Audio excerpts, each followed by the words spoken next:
everyone. I'm Lena Banks, Certified Financial Planning Professional and Small Business Coach here in Austin, Texas. Welcome to Financial Therapy for the Week. I am excited to get real people talking about how we can all be more secure and confident in our financial decision making. Today, I have a special guest with me to talk about his origin story. Many of you guys who have been listening to the show know that I like to do this with new guests to the show, just to kind of give us a background, a history of how they are with finances. So why don't you introduce yourself, Andrew? Cool. Well, hi, Lena. I'm Andrew Escher. I'm a financial advisor with a big history of being internal to business and business operations, so probably similar to your background.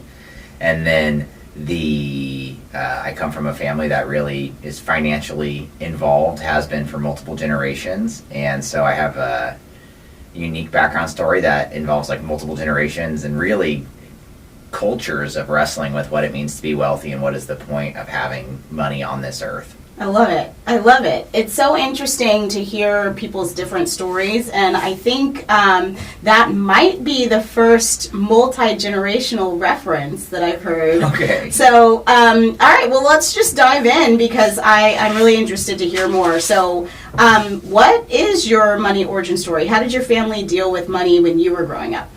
Yeah. So, I come from a traditional Protestant Christian family. Surprisingly, both of my grandpa left his Catholic faith for my grandmother, who was a Baptist. Aww. And that they had struggles with their families over that for a little bit, and then eventually there was reconciliation because his brother then ended up marrying her sister. Oh. So the whole family kind of Worked went over out. to these two brothers marrying two sisters. My family, on my dad's side, he was the youngest child. So my grandpa on my mom's side went into insurance sales basically when he first moved to the big city out of the country after the growing up in the Great Depression. Yeah. And then my grandmother was born in a kind of a hut dug out of a hill in western Kansas, a dugout. And my grandfather was like the basically only merchant in a small town where he ran the post office and a grocery store. Oh, wow. For like a small farm town. Yeah. And so the essentials. The essentials. So I kind of come from both of those backgrounds from my grandparents. And then my dad did computer science when they were using punch cards. And, and my mom went into finance. They met at KU. And he went then consulting. My mom went the CFA route, got the CFA, and they both had really strong careers in technology, financial planning, and so really that and the church still being a really big part of my life were the biggest influences on financial decision making and kind of where I got my passion from. Okay, awesome. Yeah, because I know you're a CFA also, so following in your mom's footsteps, right? Yeah, and for the audience, that's the Chartered Financial Analyst exam. Yes. And it's like for people that focus on the portfolio management side, so like how do you do a lot of the technical decision making on constructing portfolios, whereas the CFP a lot of times is really understanding the goals of individuals and their individual situations that then get plugged into these portfolio models. The heart. Yeah, so that's really interesting. So what made you decide to kind of pursue that financial piece of your career? Yeah. Well, I think, so one of the things you notice is, so I really honor, and especially looking back, everyone has their trouble with their families and things. But I really got to see how my family were responsible stewards of their money so that they could, give, and then how the habits stacked over generations. So my grandparents, both grandparents, and both my parents were the youngest child of their families. Okay. So their parents had seen the most and had the most experience both in parenting but also more time to get their career solid. Yeah. And both of them had prioritized, long-term savings, making sure their kids could go to school or were invested in.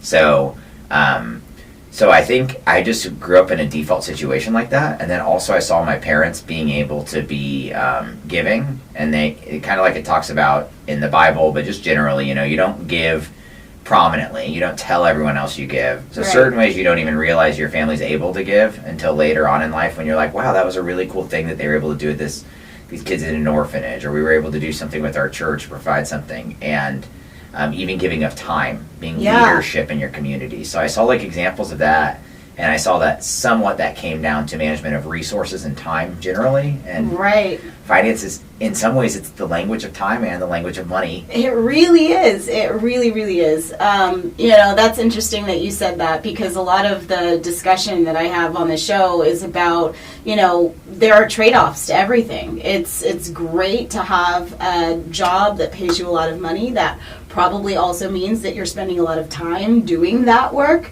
And so finding the priority and the balance between doing that work and what you're doing it for is so important. So it sounds like you guys were pretty well-rounded and pretty grounded in purpose.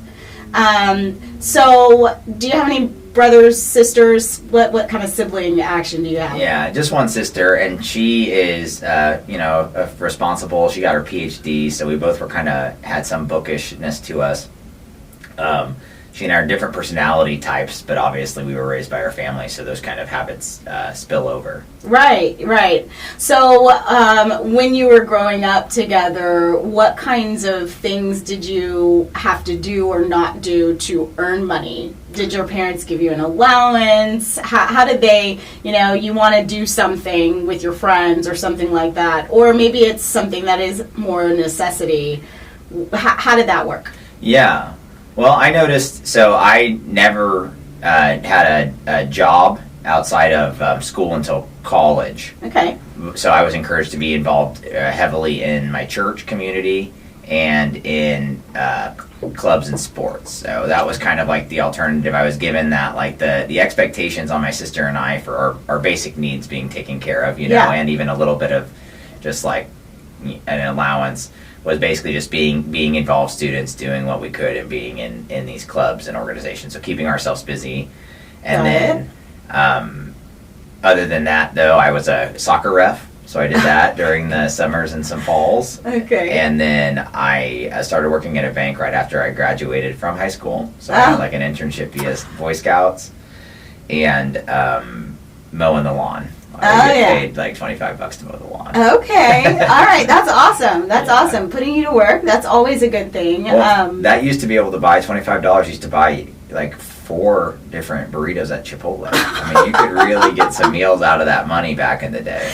Oh my gosh. Yeah. It's kind of sad because so not only does the dollar go less far, but also everything is just more costly, right? Like, what do kids even want that costs less than $100 at this point? I feel like, we had games and books and things like that, and then all of a sudden now it's like, oh, I want this PS5, or I want a phone, or, things that just are kind of, the price point is up there, so you got to save your dollars. Can I give a comment on that? Yeah, absolutely. So one of the things that I think we underestimate is how cheap certain things are relative to other things. Okay. And so my challenge is, I think per hour of entertainment or education, we are at a place where you can get the cheapest access to those things. I mean, you're talking MIT courses, the best, learning how to learn courses, like all of this stuff is available for cheap or free online. This is true, yeah. But we are encouraged by other forms of cheap. Even like Netflix. If you watch 200 hours of Netflix a month and you only pay $10, yeah, that's cheap. That's such a good deal. That's such a good deal, right? So now, but why is that a good deal? Yeah, yeah. And what are they trying to get? So you've got to kind of start thinking about this in terms of your time, your habits, your energy, your purpose, because otherwise, even the cheapest things and the best deals in your life can actually turn out to be the worst. Can you imagine if you're watching 200 hours of reality TV, how that affects your relationship with your family? It's kind of like the whole food trap, right? The fast food trap of like, okay, this is super cheap and I want huge portions, and we've just gotten to the point where like everything is bigger, and you do have to stop and think, is that actually good for me? Is that actually good for my relationships? Is it good for my body? Is it good for my health and well-being? Or is it just I feel like I'm getting something that is not actually of value? But, I think that's part of the reason why the biggest challenge as a CFP with any client is getting them to tell me what their goals actually are. Mm-hmm. It's really difficult. And so when you haven't taken time to kind of sit with yourself and understand yourself, understand what your priorities are, what your purpose is in life, it's really easy to just consume a whole bunch of stuff. And so that's an excellent point. Not to mention, what could you do with 200 hours worth of time? You could probably generate a lot more goodwill, or even money with that time versus spending it in front of a screen. So, great point. All right, well, let's move on to the next question. What is your money moment in life? So the money mistake that if you were to know what you know now, you would do differently, or the money move that you want to make sure to tell your friends, your family, your kids about. Yeah, so this is the biggest and most important thing about money is where and who you're investing it with. Okay. So when you make a decision about where you invest in stocks, we're reading the management's discussion and analysis. Mm-hmm. We're studying who the CEO is, who the board of directors is, how they make decisions, what they tell us about why and how they make decisions. And people don't realize this who aren't in finance, but the beauty of a public company is they tell you all this because they are selling their primary product. A company's primary product is their stock. Yeah, absolutely. So they're out there telling you exactly why and how, and they're trustworthy people. And yet, when you go into business or you give a loan to a friend or someone locally, or you just take a risk with someone, and in small business, I mean, this is, at some level, this is what everyone is doing, because we just live in imperfect information. And so my biggest mistakes have always been just not fully recognizing the partnerships that I'm going into or the outcomes that could happen, and really thinking through everything that happens if things don't go according to our great plan. Okay. All right. Well, you know what? You can be forgiven, because that's another thing that we just do kind of behaviorally, is plan for the best. And that's actually the opposite of what we should be doing with our money. We should usually be planning for the worst thing to happen, for the bad part to actually occur. Not because we want to be pessimistic about just like life, but typically, if you've thought through all of those scenarios, sometimes it guides you to a different decision just by virtue of understanding, oh my gosh, that makes me really fearful to do this. Why does that make me fearful? Okay, if that outcome is so offensive for me to think about, maybe I should be doing something completely different with my money or my time or my energy than this. And money is it feels like a very black and white thing for people, but it's actually very emotionally driven, and we should pay attention to some of those emotions sometimes, and I think let them guide us just a little bit if we've actually thought things through and thought them out. So that's a really interesting point. So like how it sounds like you've made some money mistakes that are driven by this kind of desire to invest in people or situations where you're hopeful and you're optimistic, right? Okay. Yeah. Well, so there are two things that come along with that. Is often when you invest in stocks or in these other things, you're investing portions of your portfolio. When you go after something with all your heart or with people, and you're like, we're in this, we're riding, and it's a lot of people, the amount that you can start investing in these projects rapidly dwarfs every other, individual investment. So there's a few things that happen with just this, like, what you have to do if you're going in certain situations. And there's a lot of learnings from that. But what I really love is, as like, my investor policy statement, it involves that my human capital is really strong. I'd rather take every loss and learn it and understand it, internalize it, so that I can be a better fiduciary for other people. Ugh. So for me, I'm like, it's not a good thing in that you don't want to practice failure. Right. But it is a good thing because when I write other people's investment policy statements, I know exactly what happens when a portfolio gets out of balance. Yeah. And I know why things that could devastate other people almost can be a blip as long as I don't let it get me down. Sure. You know, because money is kind of infinite. There are many ways, and if you do things right, you have so many potentials, even if the worst thing happens, you know? Yes. The richest people have probably had the month with much, like, larger losses than most people could ever realize. Right. You know, like, Right. that person has they might sometimes make good money, but they've stared down a $300,000 losing quarter. Yeah. You know, like, think about that. Well, and you know, that's such a great point, because the thing that's not infinite is time. People understand finite things when it comes to money, but you're so right. Like, you can almost always make more money. What you can't do is make more time or build better relationships if you're not focused on them in the right way. And so I just think it's so interesting that, again, people, when they make emotional decisions around money, and they're emotional decisions that are driven by fear or denial of reality or things like that, obligation even, it can be a really bad situation. But if you are centered in what your purpose is, where you're going, what you're doing, it makes it a lot easier to kind of weather those storms and understand, okay, well, there will be something on the other end of that.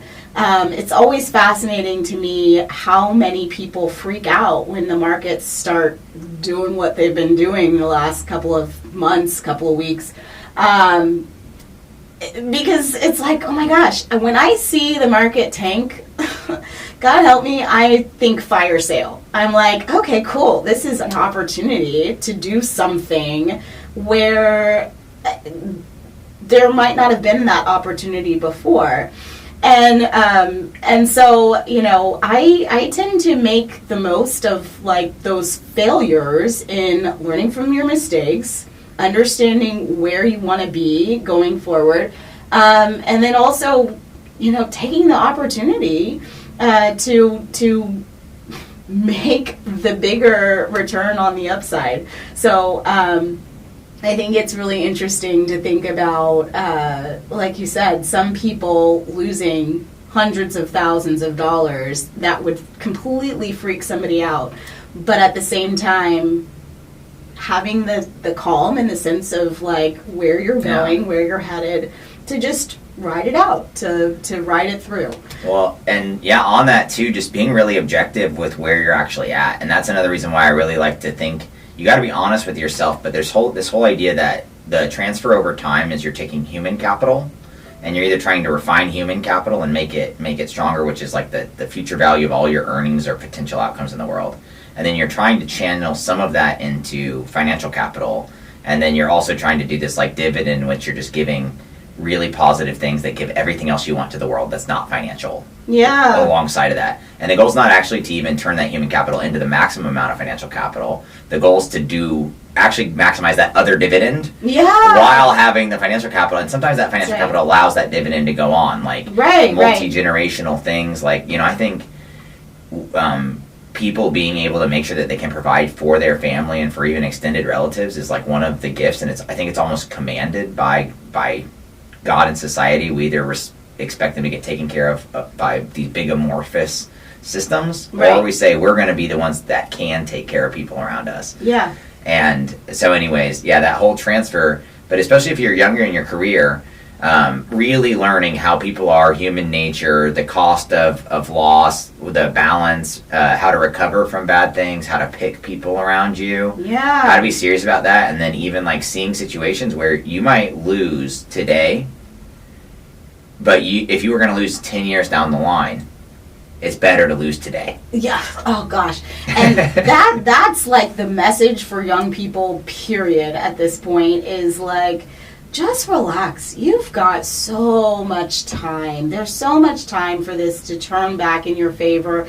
And, you know, take advantage of that time and that ability to invest in yourself, in other people. It really is what are you making the money for? And I think that is something that I wish more people would kind of focus in on, but I think young people especially just kind of, and I mean, I was in this boat too, you don't know what you've got until it's gone, until the years pass by and you're like, oh, crud, okay. Yeah. So yeah, making your mistakes early, winning or losing early is great. It does nothing but teach you great life lessons, and you do start to realize a little further on, okay, what the real importance of life actually is. And going back to what you said earlier about having the actual finances really being the enabler of this other thing that's the actual important thing, this actual ability to give more to the world, that's it. I mean, if you ask yourself why you would want to be financially free or be wealthy, it's the people. It's the people you're around. At least I hope it's the people you're around, because otherwise you're just going to be miserable as a millionaire, the same way that you would be miserable having nothing. So, well, and that's a huge thing that people have to really realize is your identity is that, and it will attract things. And if your identity is money for the sake of money, you're going to attract people who like your money for the sake of the money. Whereas what you want to attract is people who admire your resources, your resourcefulness, your network, and these kind of things. And they say, let's collaborate so we can get what we want. And and then people will come to you around you and they'll say, hey, we have this opportunity, like save children's lives. Do you want to participate in this? I love that. Or, you get that partner that's a leech. Yeah. And you get to not even save one person's life. They just leech off of you for some time, ruin your self-respect and stuff like that, take your money and leave. And people are in a lot. I mean, this happens very commonly. Oh, sure. I would say almost 50, 60% of people probably have experienced something like that. And it's like, the right people channel your resources into saving children's lives. The wrong people channel it into a car they go and wreck on a weekend. Yeah. Yeah. And no offense to any kids who've wrecked their parents' car on the weekend, but it is definitely like a thing. The love and the beauty comes first, right? Like, I think a lot of people fall into a trap where they really want to be needed. They really want to do good.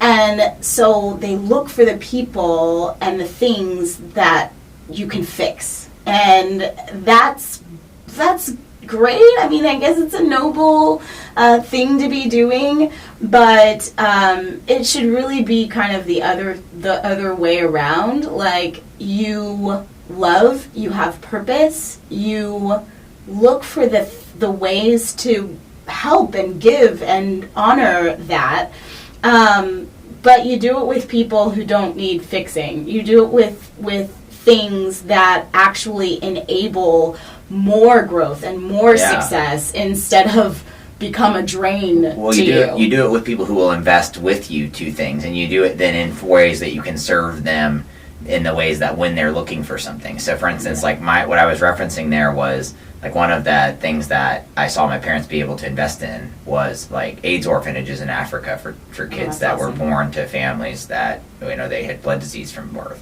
So like truly saving children's lives. And what's crazy is by them investing some money and getting these kids into an orphanage, that bought some time, and then they actually got a permanent way to stop AIDS from progressing in people, right? They didn't cure it, but now they basically arrested development. So you took an orphanage for kids that were all going to die before 18, and you made it into the home that they lived in because every one of them then lives past 18. That's awesome. And you start thinking, because someone, even before there was a cure, just wanted to give these kids a home for their short lives to be lived out in peace and knowing God, and they got that, and it turned into those kids being able to live long lives after a good education and things. And you're just like, And then you that's what think happens about when you work with people who want to do the right thing with you. those secondary consequences, right? All of those kids, what they learn from that experience and what they're able to give to the world, to the people around them, it becomes exponential. And that Yeah. is the type of thing that you want to see your resources do in life. You're so right. As opposed to, creating a finite situation where you're pouring money down a drain. Well, and we can communicate like into the future via the assets that we give people and the words that we give people. So like songs, books, poetry, and the assets, the homes, the nations, the institutions. So truly, if you are an investor in every sense, and you're thinking about it, you can live and see it into 2 or 3 generations down the line in your own family or extended family. But then that third generation that still knows you and is living in your reflection can see 2 to 3 more generations. So you're talking that in your like extended lifetime of reflection on who you were and what you gave to the world, you can have impact on not 7 Time generations. travel. Yeah. You know, and if the average growth in that generation is slightly exponential, 4 or 5 couples being made out of every generation, I mean, you're talking about thousands and thousands, tens of thousands of people being operated. I and love if that. you left a legacy that was the 1% of impact, you're talking about the impact of millions of average people Yeah. from one person's remembrance in the form of their assets and their basically investment policy that they gave to their family. And that's why I will like this job. Oh my gosh, you're lit up about it. I love that. Oh, it's fabulous. Okay, so let's move on. I think maybe how I would summarize that, though, is that your investments, where you invest, how you invest, really does make a huge, huge difference and a huge, huge impact outside of yourself, outside of your own family.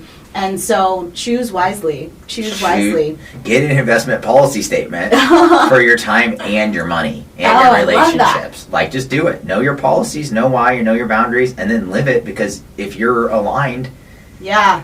you're going to get the You outcome. feel really great. And if you're not aligned, you'll do 7 generations. I mean, just think about the opposite of that. Yeah. Think about what eternal debt is on your family. Yeah, yeah. Like, you can do both. You can imbue people with alcoholism or substance abuse disorders. Well, and that's very clear. I think people recognize that, even though they don't know or see that there is that generational impact. They'll very often say, oh, well, my dad was this and my grandpa was that also. And it's like, okay, well, we see that that's so true. Really interesting. Yeah. Love that. Okay. On a scale of 1 to 10, 10 being most positive, how positive is your outlook about your own finances? Or even now that we are talking generations down the road, how positive is your outlook about the finances of the people who you have sphere of influence with? Well, it really depends on how well I can serve my purpose and execute. Human capital is still the vast majority of my ability to have impact. I would give the absolute ranking around like a 6 or 7. Okay. The beauty of I've got a real estate portfolio. I've done 7 different individual entrepreneurial concepts Oh, wow. in the last 10 years. And That's awesome. yeah, How are you feeling about that Well, investment of time and energy? yeah, I mean, it's wild because, again, on average, I've made probably around a market return, maybe a little bit less than the market return with if I had been just in tech stocks or some specifically thing. But the fulfillment, though. Well, again, I don't even know, because sometimes I feel like I've wasted a lot of time on these things that didn't go anywhere. So Okay. it has to translate into learning. Yeah. But it is valuable learning and experience that I couldn't have otherwise gotten. So Sure. I'm in the process of launching an RIA. There's a tech component of this. You're always deciding between R&D. Yeah. You're deciding between marketing. Personally, I'm of the impact that I want to get the right people on my team as early on and get the system set up right, because as soon as they're set up right, they run forever. Yeah. And if I wait 2 years to get the right systems, but what does that mean? That means I'm intentionally going as fast as I can from a money perspective. We know that when you're an active investor, you haven't done as much in the stock market, so you have some of that, but that is not like, you don't get to play off of other people's things, and sometimes you take in total losses where like the stock market almost never has total losses. Right. No, it's never had that actually. Yeah. So so whereas like most people's businesses have a total loss. Bet. Isn't that wild though? Like you just kind of think about the difference in the risk between an operating business and this, and it's like literally one has an 80% failure rate. Why do people do it? Why do people do it? That's where like why do they do it? And I think most people really need to think about that. I think they're being misled in some ways into what the value of entrepreneurship is, especially when people think they're going to go save the world through mission-driven organizations. Right. Like we can serve outside of our day jobs. We can serve without having to say, let's make every single ounce of our productive capacity about making money in this capitalist system so that we can do something good. You can. So anyways, the bigger point and the question is, I feel a great sense of responsibility for carrying the torch that has started multiple generations before me. I'm in the same business as my parents and my grandparents. What I do will not impact my family, but the hundreds of people that we work with. Yeah. And I've seen people go from not making very much money as an entrepreneur to making their entire lifestyle, like retiring their spouse, like things like that. And I've seen that happen in like a year or two once they start rolling. Well, that's the thing, right, is large risk, large reward. It is very hard to have that level of success if you are working a day job, right? And I think a lot of people, I think that's why entrepreneurialism is people gravitate towards it if they're interested in that level of risk. But you're right, it is can be overrated, especially if you're not interested in doing what it takes to fail, learn the lesson from the failure, and then drive towards success. I mean, you have to be okay with a lot of mistakes. Yeah, and if I had a family now, I would feel a little bit differently. Yeah. The best thing about when you don't have certain responsibilities on yourself, you can just lower your expenses. You can use other investment sources and things. Right. The biggest challenge is for most people, and again, they really need to recognize this, because you take responsibility. If you went into business, took on additional risk, and you can't provide for people around you, and it's causing stress in your relationships, your identity as an entrepreneur is less important than your identity as the human with these other relationships and focuses that you had. Well, you hope it is. You hope it is. Yeah. I think sometimes that is the tension, right? That happens is like, what about your family? What about your just quality of life even? I think people kind of fail to take a step back and even just admit maybe it might be time for a change of course. So great point. The final thing I'll say is it's very fun. Tax season is very fun for entrepreneurs in some ways, especially if you have like a day job and other things like that. So the final like big thing I would say is losses are so much better when you have gains.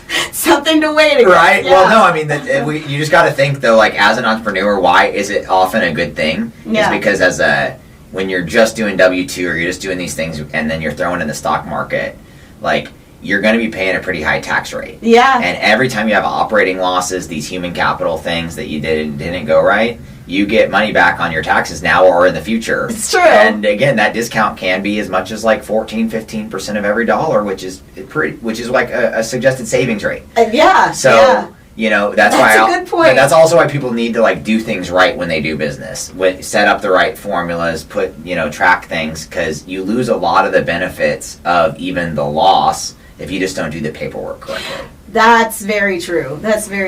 Yeah. So, yes. We're getting a lot of wisdom. I know. No, I love it. No, that's so great. It is true. It does make those losses a lot easier to manage and to handle when you can write them off. Yeah. Right. Yeah. Okay. All right. So, last question: if you could change one thing about your finances, what would it be? So I would have taken much more responsibility for myself and that idea of who and what am I investing in and what's the true risk return trade-off.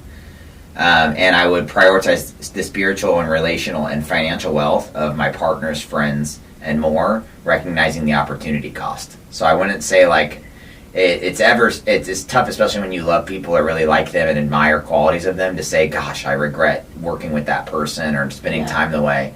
But definitely once you start getting entangled in financial things and relational things, you want to make sure people share your character, values, and the intention and integrity. And really the only way to do that is by their past performance. So, it's making sure that I want the people around me to be excellent and to show demonstrated excellence in everything. And, ultimately I think our culture can be so morally relativistic. How dare you have any perspective on one person being better than another? But you can't be that way. We have only certain people you can get married to, like one person at a time. Yeah. Well, I think that goes back to knowing your own priorities and your own purpose, because it makes it a lot easier to say no. I have a saying, budgets are boundaries, because it makes it a lot easier to say no. If you know that's not the path that I want to go down. I appreciate you and I want to support you. I want to be supportive of you, but maybe I can do it just with my heart, less of my time, my resources, my energy.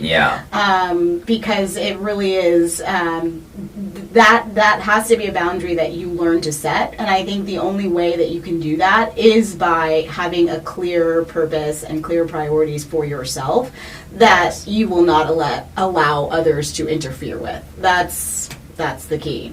Well, and following on to that, because this is the other thing, figure out for me, and this is where I think this is the positive version of my lesson. I have thrown myself into being around hippies and people who are really intensely good at creativity. And I've surrounded myself with people who are great producers of things. I've surrounded myself with people who are noble, thoughtful farmers. So I've learned about all these things, event producers, the company owners in all these different industries. And so what I've seen when I see that is they're all such unique individuals, and they're served best when they do the 2 or 3 weird things that they do more than anyone else together. And so one of the things I think people also forget is you don't have to stop going out or having fun going out if because of a budget problem. You might just need to learn how to be the entertainment. I've got friends who make a living off of stand-up comedy. I've got friends who make a living off of music or, again, supplemental income. But if you take your Friday night going out and spending $100 drinking with the boys into you and the boys playing in a band, you can get a couple of your beers covered. You can make $200, and you make $200 twice a month, $400. You just went to you can accelerate your debt pay down while doing the thing and actually having more fun, more purpose, and really giving something back to the experience. So the thing is, that's what I kind of see a lot of my financial events. I'm I want to play my songs, and then I want to tell people about finance, and then I want to have 4 or 5 other bands that I know just be able to be experienced. And I get to give the experience in that community. I get to preach what I think is really important about the future. And you see, so just use those unique things. Reframing it. Reframe.